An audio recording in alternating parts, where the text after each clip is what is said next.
Dumarami ang mga kabataang Koreano na nakakaranas ng stress. Karamihan nito ay dahil sa karahasan sa paaralan. Maraming kabataan ang na-diagnose ng intermittent explosive disorder. Ito ay isang uri ng karamdaman sa pag-isip.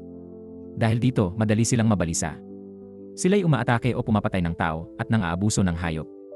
Si Lee Do ay dating sundalo at ngayoy investigador ng espesyal na puwersa. Siya'y tahimik at laging kalmado sa anumang sitwasyon. Isang umaga, habang nagpapatrolya si Lee Do, nakakita siya ng aksidente sa daan. Tumigil si Lee Do para alamin ang nangyari. Pinayuhan niya silang tumawag sa insurance at umalis para di makabara. Habang tumutulong si Lee Do, nalaman niyang nurse pala ang babae. Katatapos lang ng night shift niya at nakatulog habang nagmamaneho. Pinayuhan siya ni Lee Do na tumawag ng driver para ligtas na makauwi. Kasabay nito, may lalaking may hawak na lighter na hugis baril ang lumapit kay Jong sa subway. Lumapit siya kay Jong para mag-alok na bumili ng isang bagay. Labis na natakot ang dalawang dayuhang babae nang makita nila yon. Natawa ang lalaki ng masaya dahil ang mag-lighter ay nagdulot ng takot sa kanila. Pero walang pakialam si Jong. Tumingin siya sa kabilang upuan at nakitang nakaupo ang malusog na lalaki sa priority seat habang nakatayo ang buntis. Lumapit si Jong at hiniling sa lalaki na ibigay ang upuan sa buntis, pero matigas ang ulo nito. Takot sa gulo ang buntis, kaya pinigilan niya si Jong. Sinabi niyang malapit na siyang bumaba ng tren at tumanggi sa tulong. Nagulat dito si Jong. Pagkababa ni Jong sa subway, dumiretso siya sa klase niya sa English. Pagpasok niya sa klase, pinagalitan siya ng guro dahil huli na siya. Pero hindi siya pinansin ni Jong at bumunot ng baril. Pagkatapos ay patuloy siyang nagpaputok sa mga estudyante. Biglang naging magulo ang silid-aralan. Tumulog ang mga putok at kumalat ang dugo sa lahat ng dako. Bumagsak ang mga estudyante sa takot, ngunit biglang nawala ang lahat. Ang madugong eksena ay imahinasyon lamang ni Jong. Si Jong ay nagdusa mula sa paminsan-minsang psychosis. Sinabi ni Jong sa doktor ang salungatan ng kaisipan, instinto at katwiran. Tumigil si Jong sa gamot dahil inaantok siya at hindi makapag-aral. Hindi na pwedeng bumagsak si Jong dahil 10 beses na siyang nabigo. Pinayuhan ng doktor si Jong na kontrolin ang emosyon at isipan. Sa gayon, may iwasan niyang mawalan ng kontrol. Sa boarding house, winawasak ng galit na may-ari ang kwarto ng may utang. Patuloy na tinawag ng may-ari ang umuupa, kaya pumasok siya sa silid. Ngunit nahilo siya sa mabahong amoy sa loob. Hindi niya inasahan na patay na pala ang umuupa. Nagulat siya at sumigaw ng malakas. Walang nakitang bakas ng pagpasok o pagpatay ang pulisya, kaya't pansamantalang napag-isipan na may ginawang katangahan ang nangungupahan. Ngunit nang suriin nila, may nakita silang nakakagulat. May natagpo ang bala ng rifle sa bulsa ng biktima. Ito'y kauna-unahang pagkakataon sa Korea. Agad tinawagan ni pulis ng Gil si Lee Do para tumulong sa investigasyon. Nang maingat na maghanap si Lee Do, napansin niyang may dikit na tape sa kisam. Nang tanggalin niya ito, daan-daang bala ang bumagsak. Dahil dito, hindi makapaniwala ang lahat. Nang hapon ding iyon, bumalik si Jong sa kanyang tinutuluyan. Balak mag-aral ni Jong para sa exam, pero di siya makapag-focus dahil sa ingay sa katabing kwarto. Noon, tinitignan ni Lee Do ang larawan ng mga bala. Naalala niya ang kanyang mga araw sa digmaan. Noon, umalinggaw ang hiling ng tulong, ngunit inutusan si Lee Do na umurong. Kaya naiwan niyang mamatay ang kanyang mga kasamahan. Ang obsesyon na yon ay bumabagabag pa rin sa kanya hanggang ngayon. Kinabukasan sa himpilan ng pulisya, pinuri ng hepe ang bagong miyembro sa kahusayan nito sa akademya. Si Lee Do ang itinalagang magsanay sa kanya. Habang papunta sa misyon, masigasig na nagtanong si Jeongmin. Ito'y nagpatawa kahit sa isang malamig na tao tulad ni Lee Do. May nakilala silang babaeng nagpoprotesta sa kalsada. Kahit pinaalalahanan ng gwardiya, iginiit niyang wala siyang ginawang mali. Lumapit si Lee Do at mahinahong nagpaliwanag na legal ang mag-isang protesta. Kung may manggugulo sa kanya, maaari siyang tumawag kay Lee Do. Nagulat si Jeongmin at sinabing masyadong mabait si Lee Do. Mahinahong sumagot si Lee Do tungkol sa anak ng babae at ang hindi makatarungang pagkamatay nito. Trabaho ng pulisya ang ipaalam sa mga tao ang kanilang mga karapatan. Sa oras na yon, naghahanda ng kumain si Jong nang mapansin niyang may gumamit ng kahon ng isdang inilagay niya sa ref. Agad niyang kinausap ang manager, ngunit nagwalang bahala ito at hindi nagpakita ng kahit kaunting malasakit. Kaya inireklamo ni Jong na laging may inday ng babaeng umuungol sa room 308, tila may dinadalang syota. Pagkarinig nito, imbes na aksyonan, sinisipa ng manager si Jong, bakit di mo ko tinawagan sa ganyang kasiyahan at itinago mo na lang para sa sarili mo. Nagalit si Jong dahil may mga patakaran sa dorm pero walang sumusunod. Narinig ito ng manager at naiinis na sinabi na si Jongi masyadong nag-aral kaya malapit ng mabaliw at nagkaroon ng victim mentality. Pagkatapos, itinulak ng manager si Jong palabas. Pabalik sa kanyang silid, nakita ni Jong ang lalaking may tattoo na naninigarilyo. Ipinaalala ni Jong na bawal manigarilyo, ngunit sinuntok siya ng lalaki. Hindi siya nakalaban, kaya galit na bumalik sa kanyang silid. Dito, sumiklab ang sakit sa kanyang pag-isip. Habang nawawalan ng kontrol, kinuha niya ang baril sa ilalim ng kama at itinutok ito sa lalaking may tatoo. Gusto niyang patayin ang lalaki dahil pinahiya siya nito. Pero napigilan niya ang sarili at tumigil sa tamang oras. Kasabay nito, isang babaeng empleyado ang pumunta kay Mrs. Park para ayusin ang water purifier, pero ang anak lang nito ang nasa bahay. Habang nahihirapang ayusin ng babae ang purifier, nakita niya ang anak ng may-ari na may electronic bracelet. Natakot siya at mabilis na umalis nang makita ito sa kusina. Pagdating sa pinto, hinaraan siya ng bata at isinara ang pinto. Halata ang masamang intensyon nito. Habang nagpapanik ang babae, dumating sina Lido at Jeongmin dahil may babala mula sa electronic bracelet. Napabuntong hininga siya at mabilis na umalis. Sinundan siya ni Lee sa kotse at pinayuhang mag-ingat sa susunod. Pagkaalis ng babae, sinuri ni Lido at Jeongmin ang paligid ng tirahan ng anak ni Mrs. Park. Habang abala si Jeongmin, sinubukang salakayin siya ni Unsung mula sa likod. Mabuti na lang at dumating si Lido sa tamang oras para pigilan ito. Binugbog ni Lido si Unsung sa sahig at sumigaw ito para sa kalayaan ng tao. Anya, laging siyang kinukulong ng pulis kaya namuhay siyang parang aso. Mahinahon siyang tinuruan ni Lido dahil iginagalang ng pulis ang karapatan ni Unsung, binigyan siya ng monitoring bracelet at pinalaya sa bahay. Kung hindi, nasa kulungan na siya ngayon. Pagkaalis ni Lido at Jeongmin, nagsisi si Jeongmin at humingi ng tawad kay Lido, ngunit malumanay lang siyang pinaalalahanan ni Lido na dapat tratuhin ang mga biktima ng may puso at gamitin ang batas para parusahan ang mga kriminal. Nang gabing iyon, habang nag-aaral si Jong, muling tumunog ang ingay ng pagtatalik sa kwarto 308. Nababaliw na siya sa inis. Agad niyang itinutok ang baril sa kabilang kwarto at pinisil ang gatilyo. Sa sobrang galit, binaril ni Jong hanggang sa mamatay ang lalaki sa kwarto 308. Narinig ng lalaking may tatoo ang malakas na putok at galit na sumigaw, pero nasa target na siya ni Jong. Patuloy sa pagre-reload at pagpapaputok si Jong, parang nagwawalis sa gitna ng digmaan. Naging mga bangkay ang mga bisita, nakahiga sa lawa ng kanilang sariling dugo. Nang dumating ang pulis na kasama ni Lido, isang kaawa-awang pulis ang nabaril. Pinasenyasan ni Lido ang lahat na manatili at tahimik siyang pumasok mag-isa. Sinuri ni Jong ang bawat silid, walang pagmumura, pero bawat putok ay may namamatay. Umatras si Lido at nagplano ng kontra-atake. Pinutol niya ang kuryente at ginamit ang sarili bilang pain. Binigyan niya ng pagkakataon ang ibang pulis na mailigtas ang mga biktima. Nang sundan ni Jong ang ilaw, nakita niya si Jeongmin na inilalabas ang mga tao. Sumigaw siya sa galit at muling nagpaputok. Sa kasamaang palad, tinamaan sa kamay si Jeongmin at bumagsak. Lumapit si Jong, itinaas ang baril, at akmang babarilin si Jeongmin nang biglang dumating si Lido, ibinangga niya ang ulo ni Jong sa pader, kaya nawalan ito ng malay. Dumating ang mga kasamahan ni Lido at dinala si Jong sa ospital para sa investigasyon. Bumalik si Lido sa eksena para siyasatin ang kwarto ni Jong. Hinihinalang binaligtad niya ang kama para maghanap ng ebidensya. Doon natuklasan ni Lido ang mga bahagi ng kakaibang baril. Bilang dating gunner sa militar, agad niyang nakilala ng mga sandata ito mula sa ibang bansa, hindi dapat nakakarating sa Korea. Ang mas nakakatakot para kay Lido, may kaugnayan ang mga baril sa nakaraang kaso ng pagbitay. Ang mga bala sa dalawang krimen ay magkatugma. Nang marinig ito ng hepe, agad niyang ipinag-utos na panatilihing lihim ang lahat ng impormasyon. Hindi na ito isang ordinaryong kaso. Sa ospital, kasalukuyang kumakain at umiinom si Jong sa ward para sa may sakit sa pag-isip. Pumayag lang siyang magbigay ng pahayag kung si Lido ang magtatanong. Sa silid interogasyon, nagtataka si Lido kung bakit siya ang pinili ni Jong. Sabi ni Jong, hindi raw niya alam ang mga ginawa niya habang siya'y nawawala sa sarili, ngunit nang ibangga ni Lido ang ulo niya sa pader, doon siya natauhan. Inamin ni Jong na natanggap niya ang mga baril sa pamamagitan ng express delivery packages. Una, isang baril lang ang gusto niya, pero hindi niya inasahang may magpapadala pa ng maraming baril. Tinanong siya ni Lido kung nakakaramdam siya ng guilt sa mga pagpatay. Ngunit para kay Jong, nararapat lang daw mamatay ang mga iyon, pinarusahan niya lang ang mga may sala. Ibinunyag pa ni Jong na marami pang taong may dalang baril.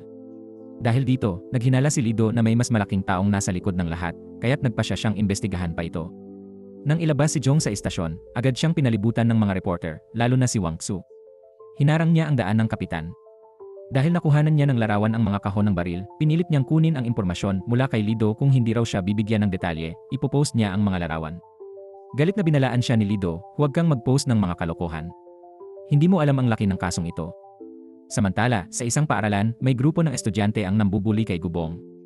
Pinagagawa nila siya ng masiselang larawan ng mga babae para ibenta at gamitin pambili ng kotse. Isang araw, habang namimili si Unsung, narinig niya ang mga babaeng nagsasalita ng masasakit. Kaya't galit siyang lumapit at tinanong kung ano bang nagawa niyang mali. Kaunti lang naman ang binili niya pero tinititigan siya ng mga tao na parang isa siyang halimaw. Pag-uwi niya, may nakita siyang package para sa kanyang ina, puno ito ng mga bahagi ng baril.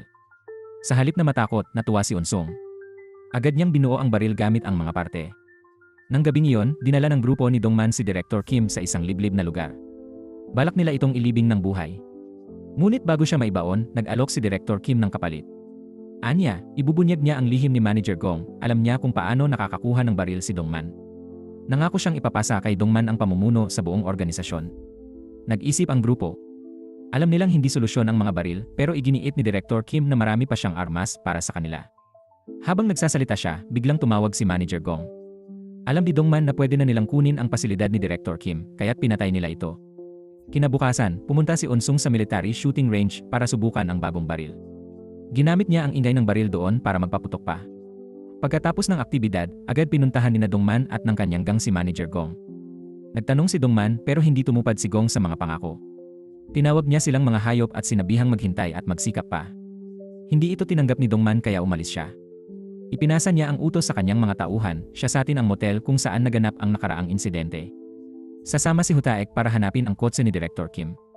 Sa bubong ng paaralan, natanggap ni Gubong ang text mula kay Taehon, ang boss ng eskwela.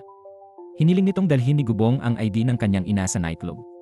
Pumunta si Gubong sa tindahan kung saan naroon ang kanyang ina. Gusto niyang kunin ang ID pero hindi niya magawa. Sa halip, kumuha siya ng 50,000 won sa pitakan ng kanyang ina at nagtungo sa nightclub para hanapin si Taehon. Dahil hindi niya nadala ang ID ng ina, binugbog siya ng grupo. Gagamitin sana nila ang ID upang umutang ng pera sa mataas na interes. Nagmakaawa si Gubong na patawarin ang kanyang ina dahil hirap na ito. Bilang kapalit, pumayag siyang kumuha ng mas matapang na larawan. Ngunit binugbog pa rin siya ni Taehon at sinabing wala siyang pakialam. Pagkatapos, inutusan siya ni Taehon na dalhin ang ID sa susunod na araw. Samantala, nakita ni Dongman at Hutaek ang kotse ni Director Kim. Pagkatapos ng maingat na paghalughog, nakakita sila ng isang tunay na baril sa trunk. Natakot si Hutaek at pinigilan si Dongman sa paghawak nito. Ngunit dahil sa kahihiyan na dulot ni Manager Gong, ayaw nang magpatumpik-tumpik ni Dongman. Kinuha niya ang baril at nagsimulang mag-isip ng susunod na hakbang. Nang inig si Hutaek, hindi makapaniwala sa nakikita. Habang lalong naghihinala si Lido sa mga bagong kaso, nagsimula siyang maghanap ng karagdagang impormasyon. Ayon kay Jong, ipinadala ang mga baril sa pamamagitan ng express delivery. Sinuri ni Lido ang mga order sa nightclub inn, ngunit wala siyang nakitang kapaki-pakinabang. Habang nabibigo si Lido sa kanyang paghahanap, nakita niya ang mga tauhan ni Dongman na may hawak na ilang kahon. Sinabi ng mga ito na nangungulekta lang sila ng karton para ibenta, pagkatapos ay mabilis na umalis. Naisip ni Lido na maaaring may makuhang impormasyon mula roon, kaya pumasok siya at naghanap. Habang nag-inspeksyon, tumawag ang team leader at sinabing walang record ng order sa transaction history ni Jong. Paalis na sana si Lido nang may mapansin siyang kahon na may kakaibang sticker, naka-address ito at may simbolong pamilyar sa kanya. Naalala niyang nakakita na siya ng ganitong package sa bahay ni Unsung. Agad niyang tinawagan ang mga kasamahang sumusubaybay kay Unsung. Nang pinahinto nila ang sinasakyang taxi, nakita lamang nila ang electronic bracelet at cellphone, nakalabas na si Unsung ilang metro bago iyon. Dali-daling pumunta si Lido sa bahay ni Unsung para mag-imbestiga. Doon, naabutan niya si Moon Baek na naghahalughog ng gamit. Tinanong siya ni Lido kung ano ang hinahanap niya. Napag-alaman na may kinukuhang package si Moon Baek. Tinanong ni Lido kung baril ang laman nito, ngunit umiwas si Moon Baek sa usapan. Nawalan ng pasensya si Lido at hinimok siyang magsabi ng totoo. Sa wakas, inamin ni Moon Baek na nakatanggap siya ng package na puno ng bala noon, may kalakip pa itong listahan ng detalyadong impormasyon. Dumating si Moon Baek dito sa kuryosidad pero takot pumasok kaya nakatayo lang sa labas. Nakita ni Moon Baek si Unsung na nagmamadaling lumabas pero di nito isinara ang pinto. Pumasok si Moon Baek, binuksan ang kahon, tapos nahuli siya ni Lido. Nang narinig ni Lido ang balita mula kay Moon Baek, tinawagan niya agad ang kanyang team. Sabi ng team ni Lido, iniwan ni Unsung ang telepono at surveillance device at tumakas. Nagulat din sila na walang natirang baril sa kotse ni Unsung. Agad na pinacheck ni Lido sa iba ang security camera. Bigla, may dumating sa bahay ni Unsung. Dito, kusang nag-alok si Moon Baek na tulungan si Lido hulihin ang tao. Sa matinding habulan, nag-shortcut si Moon Baek at hinarang ang ulo ng tao, ibinagsak sa lupa. Lumabas na ito pala'y tauhan ni Jongman, si Hutae, pero di kilala ni Lido. Sa oras na to, tumawag ang mga kasamahan ni Lido. Nakita raw nila si Unsung sa isang kainan, 3 kilometro ang layo. Habang nag-iisip pa si Lido, inisyatibo ni Moon Baek na ihatid siya gamit ang kotse nito. Itinali na ni Lido si Hutae kanina. Ngayon, tinawagan niya si Jongman para kunin si Hutae para sa investigasyon. Sumunod si Lido at Moon Baek sa utos ng hepe para hanapin si Unsung. Excited si Moon Baek kasi first time niyang humabol ng kriminal. Malapit na sila sa taguan ni Unsung nang tanungin ni Moon Baek kung okay lang na sila lang dalawa. Maigting na sinabi ni Lido na mag-focus na lang siya sa pagmamaneho. Laging dumadaan si Yunsung sa mga palikot-likot na eskinita, pero kaya yan ni Muon Baek. Ang bakas ni Yunsung ay umabot sa plaza, tapos bigla na lang nawala. Hinala ni Lido, pupunta si Yunsung sa presinto. Kaya pinasundan niya ito sa security chief. Nakita ng hepe ng seguridad na nawala si Yunsung sa daan papuntang istasyon. Agad sinabi ni Lido sa hepe na mag-ingat, baka maghiganti si Yunsung sa istasyon. Gayunman, nang sumuri ang hepe ng pulisya, wala pa rin kahina-hinalang senyales.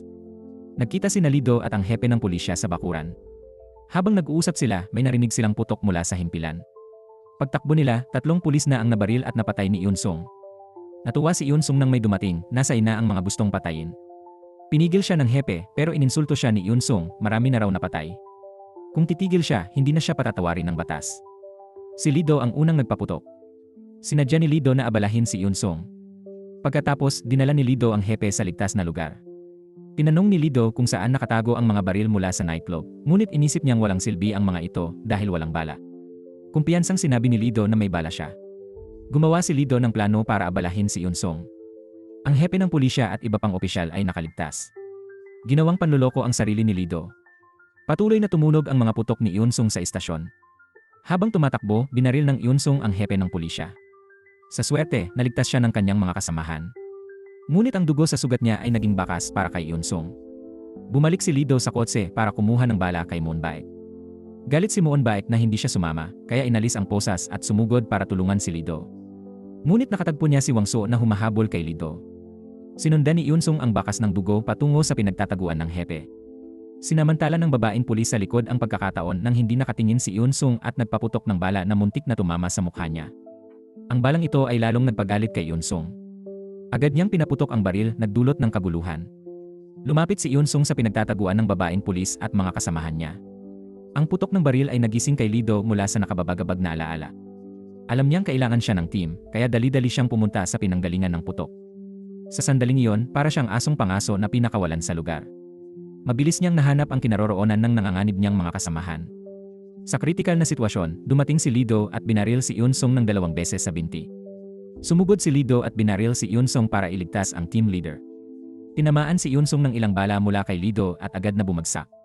Binalaan ni Lido si Yunsung na ibaba ang baril. Natakot si Yunsung, itinaas ang baril at inilapag sa mesa para sumuko. Dahil dito, nagkaroon ng pagkakataon ang buong team na lumipat sa ligtas na lugar. Ngunit unti-unting gumapang si Yunsung palapit sa kanila. Noon, dahan-dahang lumapit si Lido sa mesa para pigilan si Yunsung, ngunit hindi niya ito nakita saan man. Nagpanik si Lido at tiningnan ang bakas ng dugo. Samantala, gumapang si Yunsung sa kinaroroonan ng buong pulisya team. Itinaas niya ang baril, handa ng barilin ang lahat. Sa sandaling iyon, bigla na alala ni Lido ang nakaraan. Noon, kailangan niyang piliin ang ipagpalit ang buhay ng iba. Nang bumalik sa kasalukuyan, binaril ni Lido si Yunsung ng ilang beses. Ang eksena ay aksidenteng nakunan ni Wangso. Nakatayo rin si Muon Baek sa labas at nasaksihan ang lahat. Pagkatapos, dinala ni Wangso ang video sa opisina ng patnugutan. Ang tagumpay na ito ay ikinagulat at ikinatuwa ng kanyang boss. Hindi inasahan ng boss na makakakuha si Wangso ng ganitong nakakagulat na video.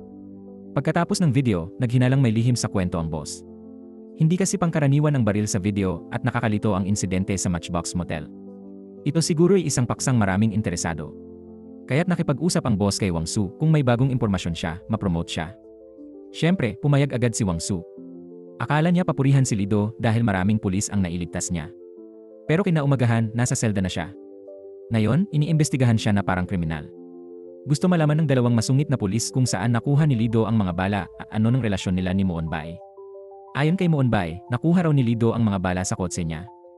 Balak daw ni Muon Baek ibigay ang mga bala sa pulisya. Mahinahon na sumagot si Lido na nagkataon lang silang nagkita ni Muon Baek. Dahil sa agarang sitwasyon, humingi ng tulong si Lido kay Muon Baek. Hindi pinaniwalaan ng 2 pulis si Lido at kinutya pa siya dahil aksidenteng nasagi niya si Yunsung. Sinadya pa nilang banggitin ang nakaraan ni Lido, sinabi nilang nakabaril na si Lido ng 99 na tao at si Yunsung na raw ang ika-100. Nairita si Lido at binalaan ang 2 pulis na mag-ingat sa kanilang mga salita. Mukhang gusto pa ng 2 na asarin si Lido, buti na lang dumating ang hepe at pinapalabas si Lido, pero pinigilan siya ng 2 pulis dahil daw gumamit siya ng iligal na bala. Galit na pinagalitan ng hepe ang 2 pulis dahil hindi nila alam ang totoo. Tanong niya sa 2, hindi ba ninyo napanood ang CCTV? Si Lido ang nagligtas sa 30 opisyal. Iginiit pa rin ng pulis na dapat dalhin si Lido sa disciplinary committee. Nagalit ang hepe, hinubad ang kanyang polo at ibinagsak ito sa mesa. Sinabi ng hepe ng pulisya na siya ang superior ni Lido, kaya kung gusto nilang parusahan siya, dapat siya muna. Salamat sa proteksyon ng hepe, pinalaya si Lido pagdating ni Lido sa gate, nakakita siya ng mga reporter na naghihintay. Mabutit dumating ang tiyuhin ni Lido para isakay siya sa kotse at makatakas sa mga reporter. Sa biyahe pa uwi, nag-alala at pinagalitan siya ng kanyang tiyuhin. Umasa ang tiyuhin na titigil na siya sa investigasyon, pero ngumiti lang si Lido at nakinig. Umuwi si Lido na marami pang iniisip. Agad niyang ininom ang gamot at naalala ang sinabi ng dalawang pulis. Naalala rin niya ang kanyang masakit na nakaraan. Tuwing naaalala ni Lido ang mga ito, nakakaramdam siya ng pagkakasala. Kinabukasan sa paaralan, kinaladkad ang mahiyaing si Jongdong sa banyo. Gusto ni Taeho na suntukin ni Jongdong si Gubong ng malakas. Hindi inasahan ni Gubong na sasaktan siya ni Jongdong. Masakit na tiningnan ni Jongdong si Gubong na binalaan. Sinabihan ng mga buli si Gubong na dalhin agad ang ID ng kanyang ina. Sa tanghalian, muling binubuli si Gubong. Binubuhusan ng pagkain ng mga buli ang ulo niya. Tinitiis lang ito ni Gubong at di lumalaban. Tahimik siyang nagpalit ng damit at pinigay ito. Sa sandaling ito, sobrang hindi komportable si Gubong. Nakita ni Gubong na nadapa si Jongdong habang nagmamadali. Nagkatinginan sila at walang masabi. Akala ni Gubong ligtas na siya sa bahay, pero hindi. Pagod na si Gubong nang may dumating na delivery. Binuksan ni Gubong ang kahon ng may pagtataka. Laking gulat niya, may baril sa loob. Kinuha niya at mumiti ng masama sa salamin. Naglabas na ng babala ang pulisya.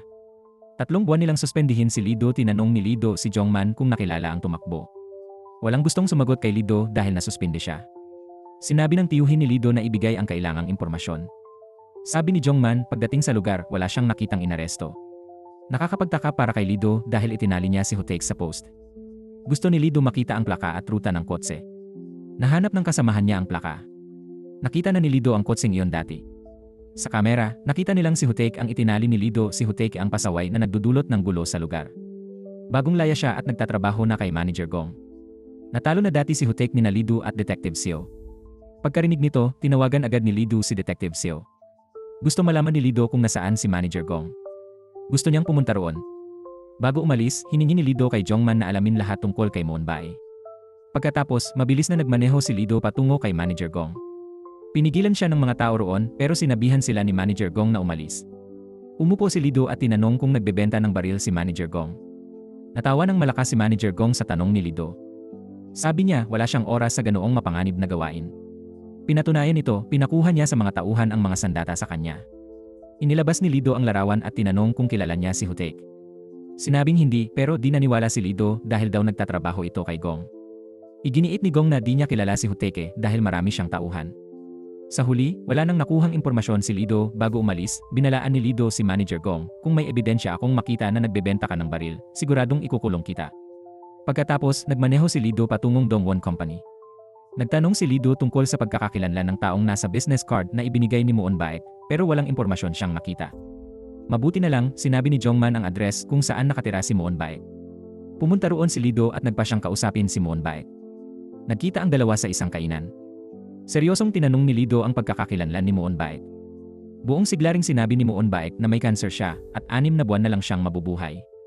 Pagkatapos, binuksan ni Moonbae ang kanyang damit para ipakita kay Lido ang mga peklat ng operasyon. Dahil pagod na si Moonbae sa paglaban sa sakit, nagpa siya siyang kumuha ng baril at gumawa ng kahangalan. Nagtataka si Lido kung saan nakuha ni Moonbae ang mga bala. Sinabi ni Moonbae na aksidente niyang nakita ang kakaibang website. Sinabi ng admin na bigyan si Moonbae ng libreng baril. Gusto ni Moonbae subukan kung scam ang website, kaya nag-click siya. Di inaasahan, 3 araw pagkatapos, nakatanggap siya ng parsela na puro bala lang. Nais malaman ni Lido kung ano ang itsura ng website. Ipinakita ito ni Moonbae at sinabing bumagsak na ang website. May idinagdag pa si Moonbae na mahalagang bagay. May listahan ng mga bumili ng baril sa pakete, pero itinapon ni Moonbae. Nanghihinayang si Lido, pero sabi ni Moonbae okay lang, na isaulo niya lahat. Iminungkahi ni Lido na isulat ni Moonbae ang impormasyon. Masunurin itong ginawa ni Moonbae. Tiningnan ito ni Lido at nagulat dahil nakasulat ang address ni Elrea Sonja na madalas niyang tinutulungan. Nagmaneho si Lido papunta sa bahay niya. Sumunod din si Moonbae sa pagmamaneho. Di nila alam na naghihintay na si Sonja sa parking para sa chairman. Nang dumating ang kotse, gusto ni Sonja siyang kausapin pero nagalit siya at pinaalis siya. Gusto lang ni Sonja ng paumanhin para sa anak pero nawala ng pasensya at sinabi na sagasaan na lang siya. Natakot si Sonja at umatras. Galit siyang bumunot ng baril at itinutok sa kotse. Nalaman na natanggap din niya ang utos na yon. Paulit-ulit niyang binaril ang chairman para ipaghiganti ang anak. Sinisi niya ang chairman sa pagkamatay ng anak dahil sa labis na trabaho. Sobrang galit siya. Kahit nagmakaawa at humingi ng tawad, huli na ang lahat. Kinuha niya ang baril at nagpaputok hanggang mamatay ang chairman. Pagkatapos, tinawagan niya si Lido masaya't malungkot siya, sinabi na natanggap na ang paumanhin. Alam din niya ang kanyang pagkakamali. Gusto na lang niyang umuwi at magluto ng huling pagkain para sa anak. Nang matapos ito, dumating din si Hutaek para hanapin siya. Samantala, nagmamadaling pumunta si Lido sa bahay ni Sonja. Paulit-ulit niya itong tinawagan ngunit hindi sumagot. Dahan-dahang binuksan ni Lido ang pinto at pumasok. Naramdaman niyang may ibang tao roon. Nakita ni Lido sa salamin ang may hawak na kutsilyong naghihintay. Agad kumuha ng plorera si Lido at hinampas sa ulo nito. Pagkatapos, kumpiyansang binuksan ni Hutaek ang pinto at hinarap si Lido dahil may mga kasabwat, hindi siya natatakot. Hindi nakalimutan ni Hutaek kumuha ng litrato ni Lido bilang alaala. Nawalan ng pasensya si Lido at tinanong kung nasaan si Sonja. Hindi sumagot si Hutaek at sinenyasan ang mga kasama na lumabas. Inisip ni Lido kung utos ba ito ni Manager Gong kay Hutaek. Nawalan ng pasensya si Hutaek at bumunot ng baril para bantaan si Lido, ngunit mabilis na nakuha ni Lido ang baril mula kay Hutaek. Nagpaputok si Lido ng ilang beses pero walang nasugatan. Lumabas na walang laman pala ang baril. Sinugod siya ng mga bugbog pero hindi sila katapat ni Lido. Nakita ni Hutaek na masama ang sitwasyon kaya tinawag niya ang kanyang mga kasamahan sa labas. Pero di alam ni Hutaek na pinigilan ni Muon Baek ang buong grupo sa labas. Habang masayang naghihintay sa labas, bumaba si Muon Baek at naglakad papunta sa kotse ng mga siga. Pagkatapos, mahinahon niyang pinayuhan sila na huwag magparada doon. Bigla, nagpadala si Hutaek ng mensahe sa mga siga. Sumilip si Muon Baek sa kanya at masayang umalis. Dahil nakita ni Muon Baek ang mga siga, gusto nila siyang patayin. Kaya bumaba sila ng kotse at lumapit sa kanya. Alam ito ni Muon Baek kaya lalo siyang natuwa. Dahan-dahan siyang sumakay sa motor, pinindot ang gas at dumiretso sa mga siga para takutin sila. Nagalit ang mga siga at gusto siyang habulin pero di nila siya inabutan. Nakatakas na si Muon Baek pero bumalik siya at sinalakay ang mga siga. Hindi nagtagal, binugbog sila ni Muon Baek hanggang mawalan ng malay at bumagsak sa lupa. Sa loob ng bahay, natagpuan ni Lido si Sonja sa aparador. Sinabi niyang hintayin siya, kailangan niyang alisin ang mga nakaharang sa daan. Pagkatapos harapin si Hutaek at gang, mabilis na dinala ni Lido si Sonja sa kotse ni Muon Baek. Hinikayat ni Lido na magtiis siya. Habang nagmamaneho, naalala ni Lido ang huling misyon nang hindi pinansin ang tawag niya. Malaki ang sinisi niya sa sarili noon. Labis na nag-alala si Lido nang dalhin si Sonja sa pintuan ng operating room. Sa sandaling iyon, naalala niya ang kanilang relasyon. Isang araw ng taglamig, nakita ni Lido si Sonja na bumagsak sa lamig habang nagpapatrolya. May hawak siyang karatulang humihingi ng hustisya para sa kanyang anak. Tumakbo si Lido upang tanungin siya at inuwi ito. Pinayuhan ni Lido na alagaan ang kanyang kalusugan at masaya siyang tumango. Pagpasok sa bahay, naglabas siya ng garapon ng kimchi para kay Lido at hiniling na tanggapin ito dahil naalala niya ang kanyang anak. Naalala ni Lido na si Manager Gong ang utak ng operasyon, kaya galit siyang sumugod. Marahas niyang binugbog ang ilang tauhan ni Manager Gong. Ang mga binugbog ni Lido sa bahay ni Mrs. Sonja ay dinala sa ospital. Hiniling ni Lido kay Detective Seo na tulungan siyang suriin ang mga ito. Gusto niyang malaman kung may listahan sila ng mga papel. Nang makita ito ni Detective Seo, agad niya itong dinala sa eksena para ipakita kay Lido. Pumasok silang dalawa upang mag-usap. Pinatunayan ni Lido na tumugma ang listahan at ang kahon sa impormasyong hawak nila. Ipinakita nito na isa itong organisadong krimen, ipinadala ang mga baril upang samantalahin ang sitwasyon at patayin sila. Pagkatapos maintindihan ni Detective Seo ang sitwasyon, bumalik siya sa presinto para i-report ang nangyari. Ang mga nakatanggap ng baril ay walang akses sa armas o walang pera para magpuslit nito. Mga ordinaryong tao lang sila. Gusto ng utak na samantalahin ang kanilang sitwasyon para magpadala ng baril. Umaasa siyang gagamitin nila ito at ebidensya ang listahan ng address at kahon. Nakatulong to para malaman nila saan makakakuha ng baril at alam ng iba na may baril sila. Dahil dito, nalaman ni Hutaek na may baril si Sonja. Kaya pumunta siya sa bahay nito para magtanong. Nagtataka ang hepe kung paano nakuha ni Hutaek ang kanilang impormasyon. May nagsabi na baka may malware ang kanilang mga cellphone. Pwedeng makita nito lahat ng tawag, text at personal na impormasyon nila. Sinabi ng hepe na alamin muna nila ang totoo. Kailangan ng pulis na i-verify kung tama ang impormasyon sa listahan. Mahalaga para sa pulis na suriin kung may baril sila. Kung meron, kailangan kumpiskahin ng pulis ang mga ito. Pagkatapos, nagsiwian na ang lahat. Pinaiwan ng hepe ng pulisya si Detective Seo. Alam niyang si Lido ang nakakita ng ebidensyang ito. Inamin din ito ni Detective Seo. Sinabi ng hepe kay Seo na pasalamatan si Lido pero huwag nang gumawa ng gulo dahil suspendido siya. Bumalik na si Lido sa ospital. Tumawag si Jongman, sinabi na totoo ang lahat ng sinabi ni Muon Baek. May terminal cancer siya at nagtrabaho rin sa Dongwon Company.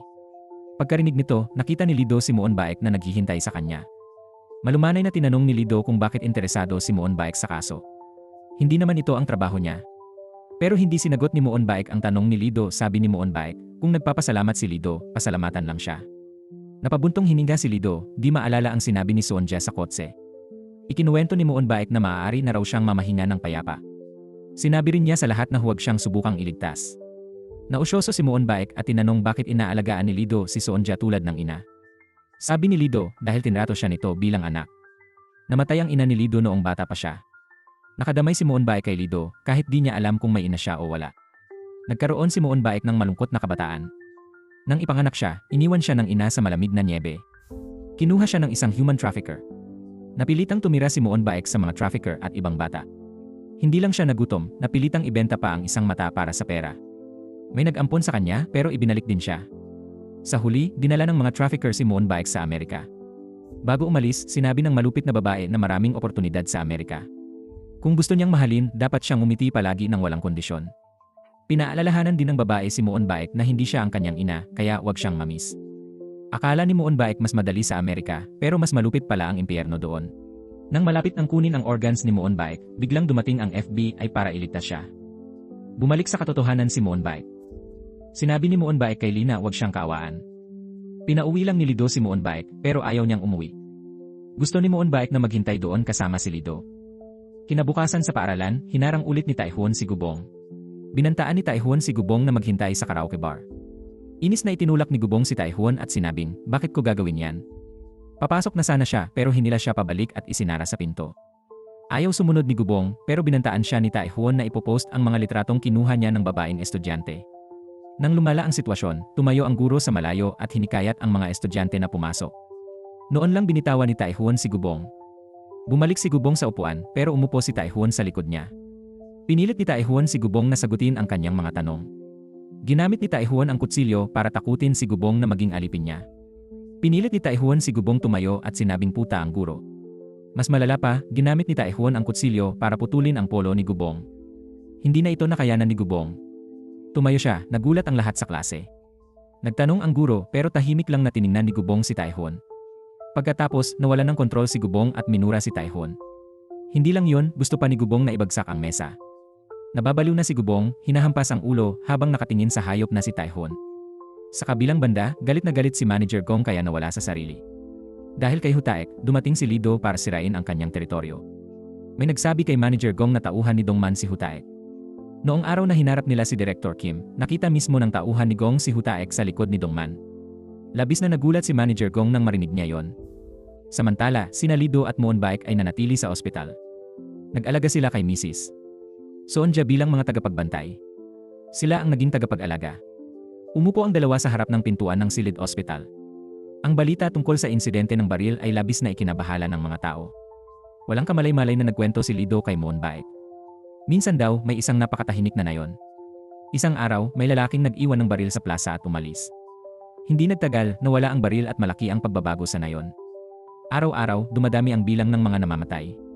Dito, nagsimulang magduda ang mga taga-baryo sa isa't isa. Pumila sila para bumili ng baril. Akala ng lahat, baril ang hustisya at lakas, pero sa totoo, ito'y sumisira sa sangkatauhan. Tinanong ni Lido kung bakit hindi siya kasama ni Muon Baek dahil maikli na lang ang oras niya. Ngumiti lang si Muon Baek at hindi sinagot ang tanong ni Lido. Samantala, pumunta ang grupo ni Dongman sa ospital para kay Hutaek pero may nakabantay na pulis doon. Nagtataka si Dongman kung sino ang gumawa nun kay Hutaek. Narinig ni Dongman na gagamit ng wheelchair si Hutaek, kaya galit na pumunta sa elevator. Nang makita ni Songman ang larawan ng nanakit kay Hutaek, bumukas ang elevator. Nagkataon, ang nasa loob ng elevator ay ang hinahanap ni Dongman. Mahinahon na pumasok si Dongman sa elevator. Ang tatlong tao sa loob ay nag-ingat sa posibleng panganib. Nakita ni Muon Baek si Dongman na lihim na kumuha ng kutsilyo. Agad na tumayo si Muon Baek sa gitna para protektahan si Lido. Nang makita yon, hindi na kumilos pa si Dongman. Nang bumukas ang elevator, umalis sina Lido at Muon Baek. Pagdating sa tindahan, dumating si Jongman para sunduin si Lido. Nagpaalam si Muon Baek kay Lido at tumalikod para umalis. Noon, hinabol ng grupo ni Dongman ang kotse ni Lido. Akala nila magiging maayos ang lahat. Ngunit patuloy na tinatawagan ni Manager Gong si Dongman. Wala nang magawa si Dongman at sa wakas sinagot ang tawag. Galit na si Manager Gong ngayon. Sinabihan niya si Dongman na pumunta agad sa kanya. Utos ito kaya sumunod si Dongman at umalis. Sa parking lot, bumalik si Moon Baek sa tunay na pagkatao. Bumalik siya sa apartment gamit ang mamahaling kotse. Pagod na si Moon Baek sa mga ulat tungkol kay Dongman. Nakolekta ni Moon Baek ang mga baril na ipinamahagi ni Dongman. Kung mabunyag ang operasyon, magiging napakadelikado. Kaya iminungkahi ni James na paatras na si Jess, sabi ni Moon Baek. Maluwag na nag-inject si Moon Baek ng gamot sa kanya. Pagkatapos, pinakinggan niya ang opinyon ni James. Dahan-dahang hinawakan ni Moon Baek ang baril at tinawag si James. Agad na binaril ni Moon Baek si James, ayaw niyang may makialam. Inutusan niya silang hanapin ang mga gustong-gusto ng baril. Lumabas na si Moon Baek pala ang utak sa pamimigay ng baril. Noong bata pa, hinanap niya ang dalawang gustong kumuha ng organs niya. Una, nakipag-usap muna si Moon Baek sa kanila. Pagkatapos, walang pag-aalinlangan niyang binaril sila. Habang bumabaril si Moon Baek, may baril na binebenta sa ibaba. Nang marinig ang putok, nagpanik sila at nagtutukan ng baril. Ayaw magbayad ng mga bumili, kaya inasikaso sila ng mga tao ni Jack. Pagkatapos, umakyat si Jack sa lugar ng bentahan. Nakita ni Jack na patay na ang lahat ng bumili ng baril. Si Moon Baek mismo ang gumawa nito. Labis na natuwa si Jack sa kawalang ingat ni Moon Baek. Dahil sa sugat, 3 linggo bago nagising si Moon Baek. Paggising, tinakpan ni Moon Baek ang mata at nagtanong kung nasaan siya. Sabi ni Jack, ito na ang bagong tahanan ni Moon Baek. Tinanong ni Moon Baek kung bakit mabait si Jack sa kanya. Sagot ni Jack, interesado ako sa iyo. Humanga siya sa kakayahan ni Moon Baek sa baril at pagpatay. Binigyan din ni Jack si Moon Baek ng asul na mga mata. Tumingin si Moon Baek sa salamin at nakita ang bagong mata. Nang nasanay na, dinala siya ni Jack sa kanyang base ng baril. Ipinakita nito ang tunay na layunin ni Jack. Gusto ni Jack na sanayin si Moon Baek para sa kanya. Hindi maintindihan ni Moon Baek bakit siya ang pinili ni Jack. Binigyan siya ng baril at sinabing ito ang magpapalakas sa kanya. Hawak ang baril, tumingin si Moon Baek sa target. Doon nagsimula ang pagbabago. Sa realidad, tinanggal ni Moon Baek ang peking mata niya. Sa likod nito ay ang tunay niyang asul na mata. Kasabay nito, tinawag si Dongman sa opisina ni Manager Gong. Pagkakita nila, agad na binugbog ni Manager Gong si Dongman. Tinanong niya kung nagbebenta ng baril si Dongman.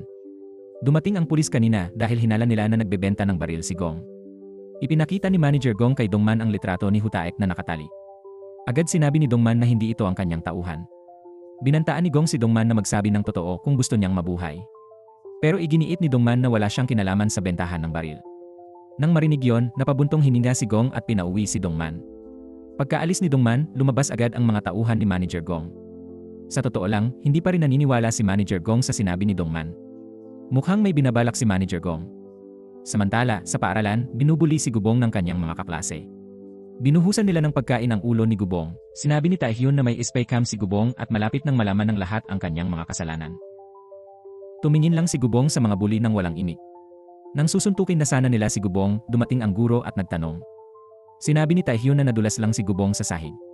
Pinaalahanan ng guro si Gubong na mag-ingat. Galit na umalis si Gubong dala ang kanyang pagkain. Sa ganitong sitwasyon, si Jongdong lang ang laging nasa tabi ni Gubong. Sa presinto, tinitignan ni Lido at kapitan ang listahan mula kay Moon Bae. Dahil 20 pahina ito, baka nagpadala ng baril ang utak sa buong bansa, sabi ng kapitan. Naisip ni Lido na baka may karagdagang info ang pulis mula kay Moon Bae. Nag-text si Lido kay Moon Bae kung nakita niya ang listahan. Matapat na sumagot si Moon Bae ng yes, nakita niya. Maingat siyang sinabihan ni Lido na mag-ingat. Kung may matuklasan siya, dapat niya itong iulat kay Lido. Pumayag si Moon Bae at nangakong tutulong. Pagkatapos, sinabi ng isang tauhan na sinusundan sila ni Lido. Tinanong nito kung kailangan ba niyang harapin si Lido. Habang naglilinis ng baril, sinabi ni Moon Bae na huwag magmadali.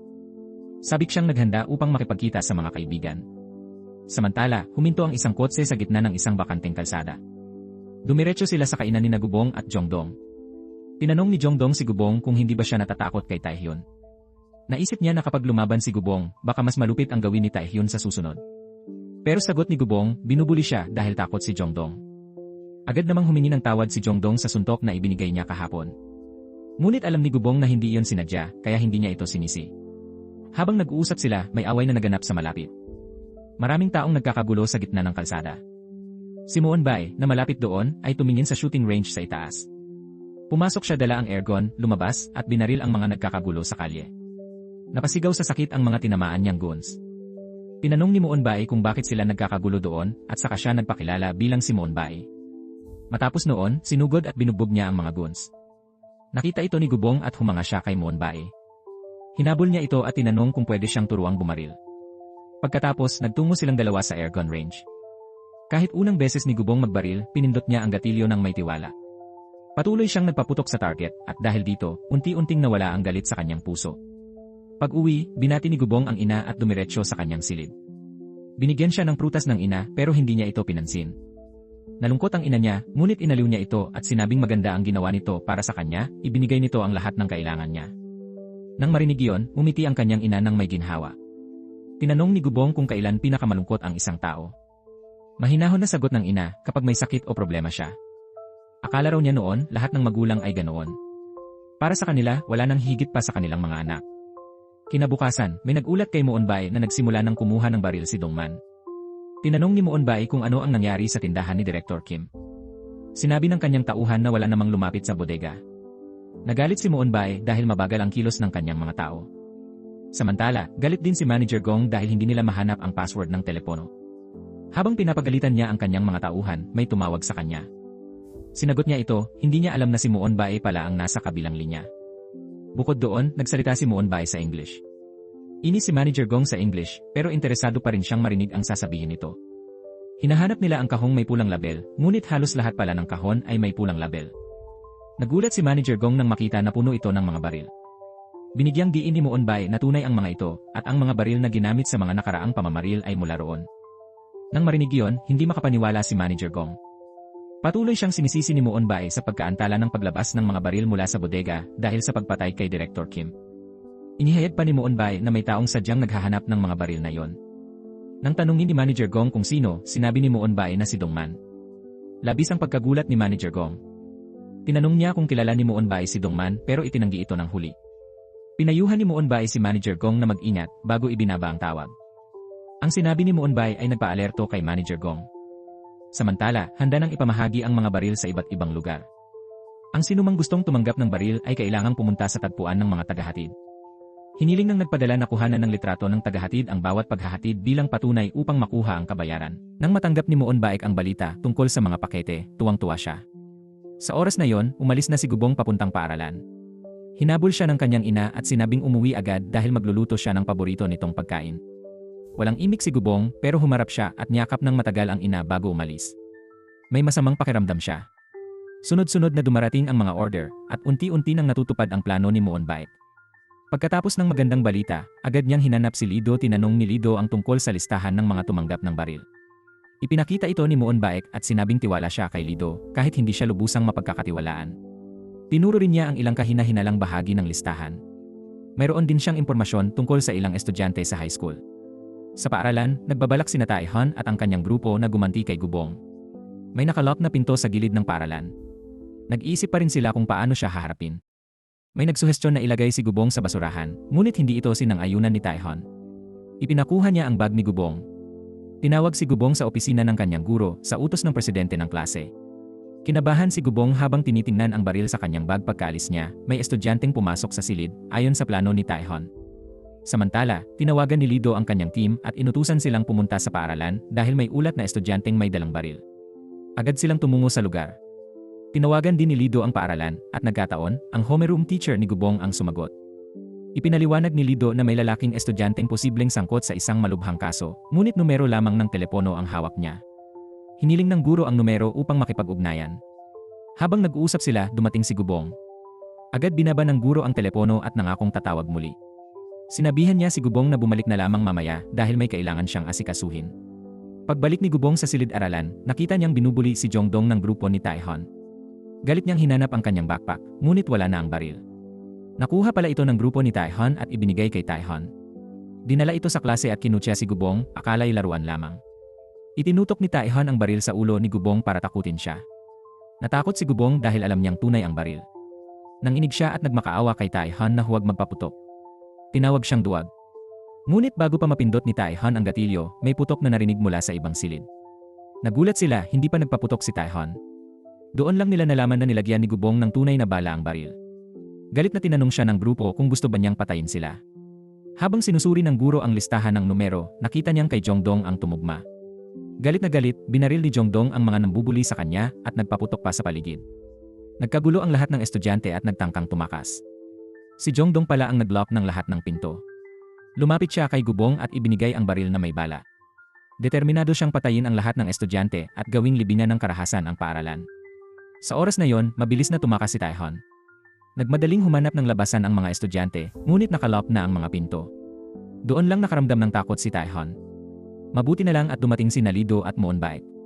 Nahanap nila ang paraan para sirain ang pinto at iligtas ang mga nakulong. Determinado si Lido na pumasok at pigilan ang pangyayari. Natagpuan ni Jongdong ang taguan ng grupo ni Taehan. Tinawag niya ang bawat pangalan, pinilit silang lumabas at harapin ang kamatayan. Nag-alok siya, kung isusuko nila ang sarili, ililigtas ang iba. Narinig ito ng guro na nagtago at nais siyang kausapin. Ngunit hindi na kontento si Jongdong. Kahit ilang ulit na niyang nakita ang guro, hindi pa rin siya pinansin nito. Ayaw na niyang mag-aksaya ng oras kaya sinimulan niyang hanapin sila. Hindi nagtagal, nakita niya si Taehan. Sa swerte, dumating si Lido at pinabagsak si Jongdong. Ngunit si Gubong ay nasa likod, nakatutok ang baril kay Taehan. Dahan-dahang lumapit si Lido habang pinapayuhan si Gubong. Sinabi niyang kung magsasabi si Gubong ng totoo, makakamit niya ang hustisya. Nanghihina na si Gubong at gusto nang umiyak. Matagal na siyang binubuli ng kanyang mga kaibigan. Nawalan siya ng pag-asa at naisipang lumabag sa batas. Sa kabutihang palad, dumating si Lido sa tamang oras at napigilan siya. Inaresto ng pulis si Jongdong at dinala rin si Gubong sa istasyon. Dismayado si Moonbike dahil hindi natuloy ang pamamaril ni Gubong. Nagmadaling dumating ang ina ni Gubong sa paaralan. Nang makita ni Gubong ang kanyang inang umiiyak, natuwa siyang hindi niya pinatay si Taehan. May pag-asa pa siyang itama ang lahat. Sa oras na yon, tumingin si Lido kay Moonbike. Naalala niya ang natuklasan tungkol dito. Nakita ni Moonbike ang estudyanteng may baril pero itinapon niya ang listahan. Bago umalis, nag-text si Lido sa kanyang team para hulihin si Moonbike. Nang mawala ito, naghiwa-hiwalay sila upang hanapin siya. Lumabas na peke lang pala ang Moonbike na nakilala ni Lido pauwi sa apartment ni Dongjin, nakatanggap siya ng kakaibang pakete, naglalaman ng mga address ng mga tagalagay ng baril at isang baril din. Lumabas na peke lang pala ang Moonbike na nakilala ni Lido. Habang pauwi si Lido sa apartment ni Dongjin, nakatanggap siya ng isang kahina-hinalang pakete, naglaman ito ng mga address kung saan dapat ihatid ang mga baril, at kasama rin dito ang isang baril na nakalaan para sa kanya. Dahil sa sunod-sunod na pamamaril sa bansa, nag-alala ang mga tao sa posibleng pagkalat ng mga baril. Nagsagawa ng press conference ang pulisya upang pakalmahin ang publiko. Dahil dito, ipinagbawal ng mga gangster ang paggamit ng baril sa kanilang grupo. Nahihirapan si Manager Gong sa mga baril na nakatago sa bodega, kaya tinawag niya si Lido sa construction site. Napagpasyahan ni Manager Gong na isuko ang mga baril sa pulisya. Nagpaputok si Lido ng ilang beses upang suriin ang mga baril. Nang tanungin kung saan galing ang mga ito, sinabi niyang binili niya ito mula sa isang drug dealer, si Director Kim. Ibinenta ni Director Kim ang baril kay Manager Gong noong gabing pumunta siya sa nightclub. Nang tanungin ni Lido kung nasaan si Director Kim, sinabi ni Manager Gong na hindi niya alam. Ngunit nang pinilit siya ni Lido, inamin niya na maaaring alam ni Dongman. Nagtaka si Lido kung bakit nagsalita si Manager Gong tungkol sa mga baril. Ayon kay Gong, gusto niyang makakuha ng proteksyon mula sa pulisya dahil hindi siya panatag. Ibinigay niya sa pulis ang listahan ng mga may hawak ng baril at nakolekta na nila ang kalahati ng mga ito. Nag-isip ang senior inspector ng paraan upang makolekta agad ang natitirang mga baril. Nang malaman ni Moonbike na natakot si Manager Gong, ibinigay na rin niya ang mga natitirang baril. Samantala, si Dongman ay wala pa ring ginagawa. Ang totoo, nagtulungan sina Manager Gong at Dongman upang ibenta ang mga baril. Dahil dito, malaki ang kanilang kinita. Nagbukas din sila ng serbisyo para sa money laundering. May malaking plano si Manager Gong, kailangan niyang patayin ang iba pang supplier ng baril, si Director Kim, sa tulong ni Dongman. Ngunit sa panahong iyon, naging sakim si Dongman at ang kanyang mga tauhan. Gusto nilang gawin ang lahat ng sila lamang ang kumikita. Dahil hindi na makapagbenta si Manager Gong, nagsumbong siya sa pulis at inihayag ang koneksyon ni Dongman sa ibang supplier. Ginawa niya ito upang makaiwas sa kasong illegal gun trafficking at money laundering. Nang malaman ni Lido na si Moonbike ang isa pang supplier, agad siyang inutusan ng hepe na alamin ang pagkakakilanlan nito. Samantala, naskam ang anak ng hepe at nawala ang perang hiniram niya mula sa ama. Labis siyang natakot dahil ang perang iyon ay mula sa retirement savings ng kanyang ama. Upang mahanap si Dongman, sinundan ng mga pulis si Manager Gong sa lugar ng transaksyon. Nang marinig ni Dongman na paparating si Gong, inutusan niyang itago ang lahat ng baril. Habang papunta sa lugar, napadaan si Manager Gong sa isang sikat na panaderya at bumili ng cake para sa lahat. Nagulat si Dongman nang tinanggap niya ang bag ng cake dahil may sasabihin si Gong sa kanya. Pinaalis niya ang kanyang mga tauhan at pinag-usapan nila si Director Kim. Ibinunyag ni Manager Gong na si Director Kim ang nagbigay ng mga baril kay Dongman at sa kanyang grupo. Itinago raw ni Dongman si Kim sa bodega. Nang inilagay ni Gong ang kamay sa bulsa, akala ni Dongman baril ang kukunin pero cellphone pala. Sinabi niyang tumatawag siya kay Director Kim. May mahalagang impormasyon daw sa telepono pero walang password si Gong kaya hiningi niya ang mga daliri ni Kim. Sinusubukan lang pala ni Gong si Dongman, alam niyang nasa loob lang si Director Kim. Tinawagan niya si Lido at inabisuhan ito na huwag madamay sa kaso. Pag-alis ni Gong, tinanong ni Director Kim si Dongman kung ano ang pinag-usapan nila. Tinanong din ni Dongman kung naniniwala pa ba siya sa kanya. Gusto ni Gong na dalhin ni Dongman ang 10 daliri ni Kim bilang patunay. Gabi na nang bumalik si Dongman kasama ang kanyang mga tauhan. Mukhang plano na nilang kunin ang mga daliri ni Kim. Iniulat ito ng mga tauhan ni Gong sa kanya.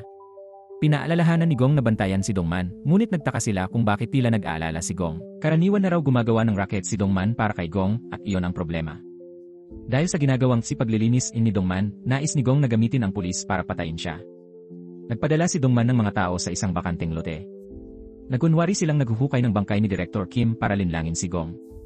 Sa public bath, inutusan ni Gong ang mga tauhan na puntahan ang opisina ni Dongman. Dinala rin nila ang ibang tauhan para itaboy ito. Ipinaalala nila kay Dongman na hinihintay ni Gong ang 10 daliri ni Kim. Hindi nagsalita si Dongman. Lumabas siya, nagpalit ng damit at umalis ng gusali. Hindi alam ng pulis na si Director Kim pala ang makikipagkita kay Gong. Iyon mismo ang plano ni Dongman na muling harapin ni Kim si Gong. Nagdala si Dongman ng baril para salubungin ang mga tauhan ni Gong. Lahat ng tauhan ni Gong ay pinatay ng grupo ni Dongman. Si Director Kim ay nasa loob, masaya sa pagtataksil kay Gong. Ngayon, si Gong naman ang naipit. Patuloy ang putukan sa pagitan ng magkabilang panig. Nang marinig ito ng mga pulis, agad silang pumasok. Pupunta si Dongman sa bahay ni Gong upang kunin ang pera. Habang nagbabarilan pa rin sina Gong at Kim, halos pareho na silang sugatan. Nang pumasok ang pulis, natuklasan nilang si Dongman pala ang tunay na utak sa likod ng lahat. Upang subaybayan ito, nagsuot si Lido ng bulletproof vest at nagdala ng baril. Ipinamamahagi na ni Dongman ang pera sa kanyang mga tauhan. Tinawagan niya ang isang tauhan para alamin ang sitwasyon kay Gong. Akala niya tapos na ang lahat. Hindi niya alam na nasa panganib na siya, dumating na si Lido.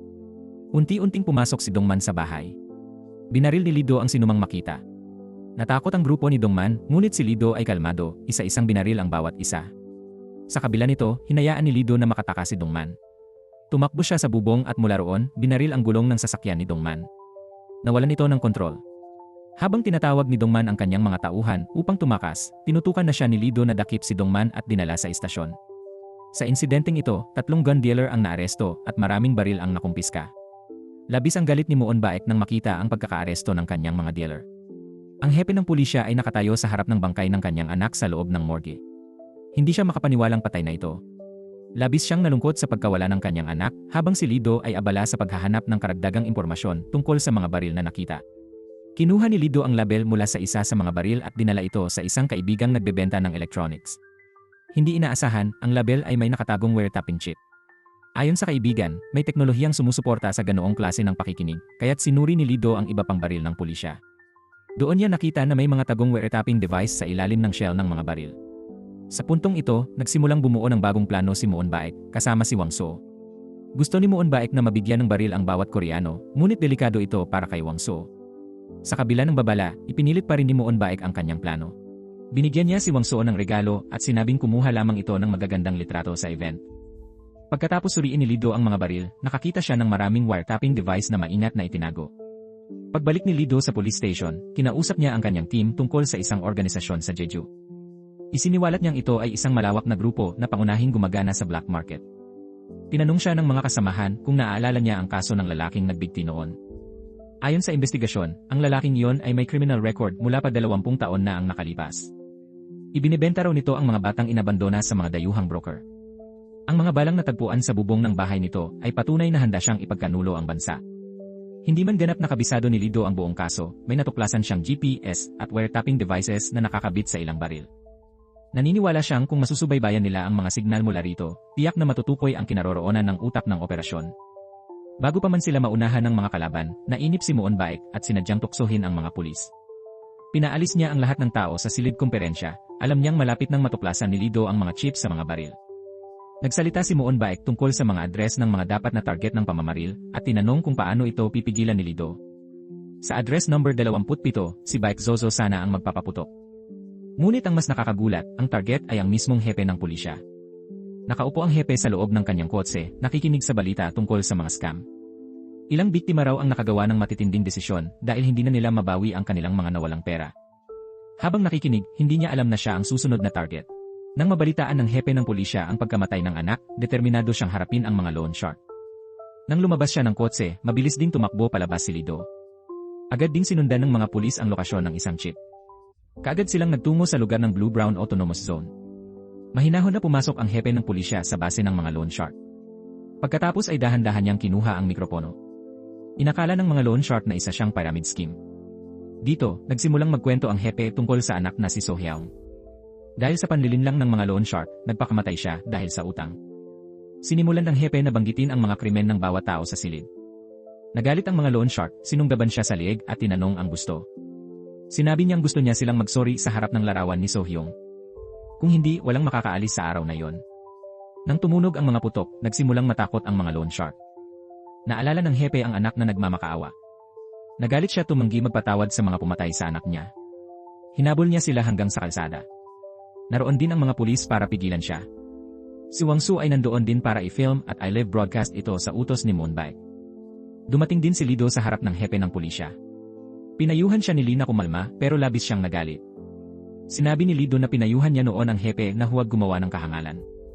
Noon, namatay ang kapatid ni Lido at pinigilan niya ang sarili na barilin ang pumatay. Sinabi ng hepe kay Lido na mali ang pumatay ng masama dahil masisira ang buhay ng bumaril. Dahil sa salitang iyon, naging pulis si Lido ngayon. Tinanong ng hepe ng pulisya si Lido kung paano niya tiniis ang sakit ng pagkawala ng mahal sa buhay kahit bata pa siya noon. Ito ay tagpong ayaw makita ni Moonbike. Gusto lang niyang maging negatibo ang mga tao at magbarilan, kaya kinuha niya ang baril at umalis sa kotse. Nagpaputok si Moonbike at ang kanyang mga tauhan sa mga pulis. Ginamit ng hepe ng pulisya ang kanyang katawan para protektahan si Lido. Nang makitang pinatay ang hepe, aksyon na sana si Lido, ngunit binaril siya ni Moonbike at nawalan ng malay. Nakita ni Lido ang tiyuhing umalo sa kanya noon, ngunit wala siyang magawa. Inutusan ni Moonbike si Wang Su na bumaba. Nang tumayo si Wang Su sa harap ni Lido, tinanong ni Moonbike kung ilang tao ang napatay niya bilang mersenaryo. Inusisa ni Moonbike kung anong hustisya ang hinahangad ni Lido bilang dating mamamatay tao. Pagkatapos nito, humarap si Moonbike sa kamera at inamin na siya ang utak sa mga pamamaril kamakailan. Magbibigay na siya ng libreng baril sa lahat. Sinuman ay maaaring kumuha ng baril kung kailangan. Mga taong may diferensya sa isip ay nabighani sa pahayag ni Moonbike. Nang gabing iyon, nagkagulo ang buong Korea. Si Lido ay nasa kritikal na kalagayan at dinala sa ospital. Pagkatapos ng pahayag, agad na mahagi si Moonbike ng mga baril sa lahat ng dako. May nag-livestream pa ng unboxing review ng bagong baril niya. Ayon sa reporter, magiging bansa ng terorista ang bansa kung magpapatuloy ito. Nagsimula na ito dahil mura at madaling mabili ang tunay na baril kahit saan. Nagsimulang magkagulo ang Korea. Posibleng ipatupad ang batas militar sa bansa. Nag-alala ang mga tao sa posibleng mga pamamaril sa hinaharap. Ayon sa istatistika, mahigit 40% ng tao ay gusto gawing legal ang baril. May mga protesta tungkol sa paggamit ng baril. Patuloy na nag-aaway ang mga panig na pabor at kontra. Mataas ang posibilidad ng digmaang sibil sa bansa. Ito ang epektong gustong makita ni Moonbike. Sinars Park Seo-hyun sa ospital, inaapi hanggang gusto ng bumunot ng baril. Gusto ni Moonbike pabilisin ang legalisasyon, kaya nakikipag-usap sa mga gang.